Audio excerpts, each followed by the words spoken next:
오늘 본문 말씀은 사도행전 4장 23절에서 37절까지 말씀인데요. 32절에서 37절까지만 읽도록 하겠습니다.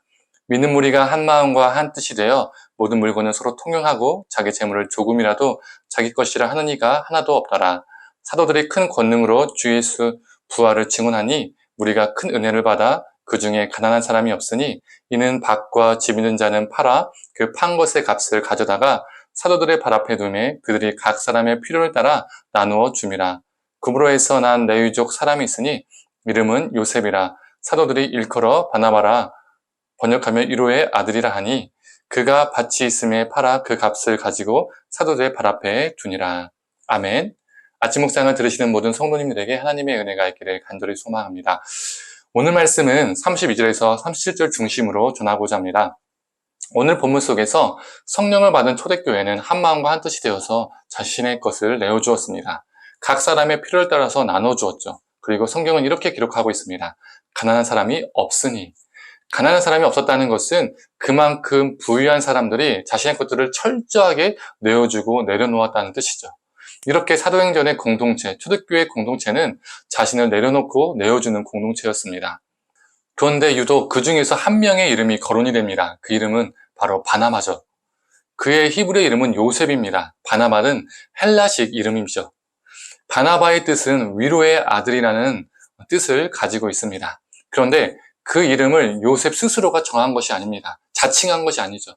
사도들이 그를 바나바라고 일컬었다는 것입니다. 요셉아, 너는 바나바야 라는 것이죠.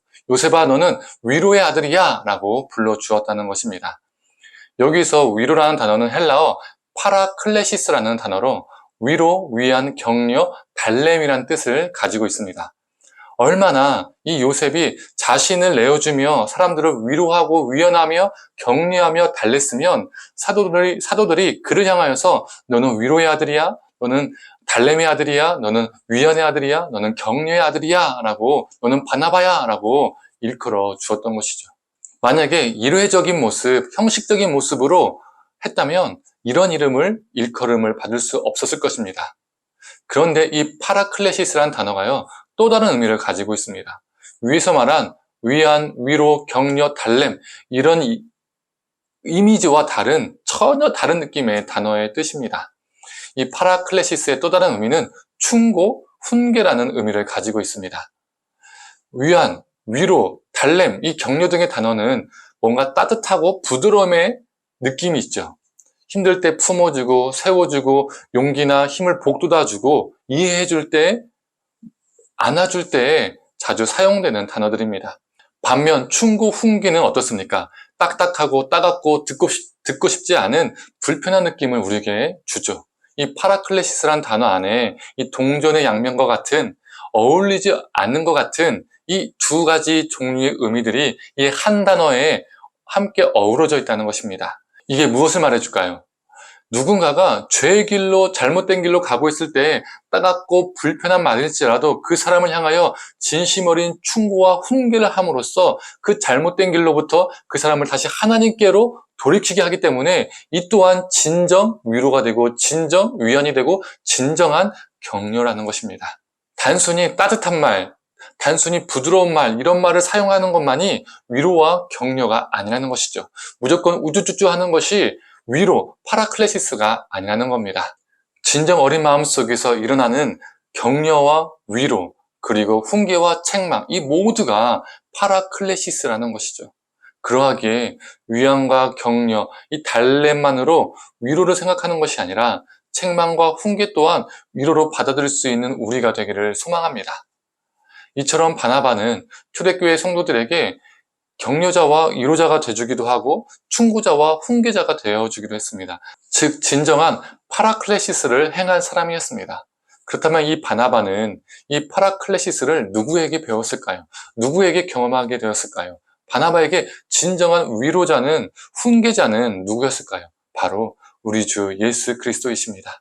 예수님은 공생의 3년 동안 고통받고 소외되고 아파하는 사람들을 외면치 않으시고 다가가시고 그들을 싸매셨습니다. 제자들과 무리들을 향하여 크신 사랑을 베푸셨죠. 즉 그들에게 위로자가 되어주셨습니다. 하지만 때로는 제자들과 무리들이 어리석은 행동과 어리석은 길로 가면 어떻게 하셨죠? 책망하시고 혼쭐도 내주셨습니다. 예수님은 총체적인 파라클레시스를 자신을 따르는 사람들에게 보여주셨습니다. 바나바는 예수님을 통해서 자신이 경험한 그 파라클레시스를 다른 사람들에게 베푼 것이죠. 우리도 바나바와 같은 존재가 되기를 간절히 소망합니다. 우리는 말씀을 통해서 위로를, 위안을, 격려를 받을 때도 있습니다. 또한 말씀을 통해서 책망과 훈계를 받을 때도 있습니다. 그 모든 것이 우리 예수님께서 우리에게 주시는 파라클레시스, 진정한 위로입니다. 우리가 받은 이 위로의 은혜를 다른 이들에게 전이시키기를 간절히 소망합니다. 나의 가정에서, 나의 일터에서, 나의 공동체에서, 내가 속한 모든 곳에서 제2의 바나바로, 위로자로 살아가기를 소망합니다. 부활의 주 예수 그리스도 때문에 가장 큰 위로와 소망을 갖고 그 은혜에 감사해서 서로가 서로에게 파라클레시스, 위로자가 되기를 간절히 축원합니다. 함께 기도하겠습니다. 하나님, 바나바와 같은 위로의 사람이 되기를 간절히 소망합니다. 예수님께서 공생의 기간 보여주셨던 약하고 아파하는 영혼들을 품어주시고 격려해 주시고 위로하여 주셨던 것을 보게 됩니다. 또한 잘못된 길로 갈 때에 그들을 책망하시고 훈계하셨던 것도 보게 됩니다. 그 모든 것이 파라클레시스, 진정한 위로임을 보게 됩니다. 하나님, 그걸 경험한 바나바가 공동체원들에게 그 위로를, 진정한 파라클레시스를 행했음을 보게 됩니다. 하나님, 우리도 바나바와 같이 사랑하는 이들을 향하여서 위로와 격려, 때로는 또 충고와 훈계를 할 수 있는 진정한 바나바가 되게 하여 주시옵소서. 그 안에서 많은 사람들이 회복을 얻고 치유를 얻고 하나님께 힘을 얻는 그런 귀한 역사가 우리 삶을 통해서 일어나게 하여 주옵소서. 감사드리며 예수님의 이름으로 기도드립니다. 아멘.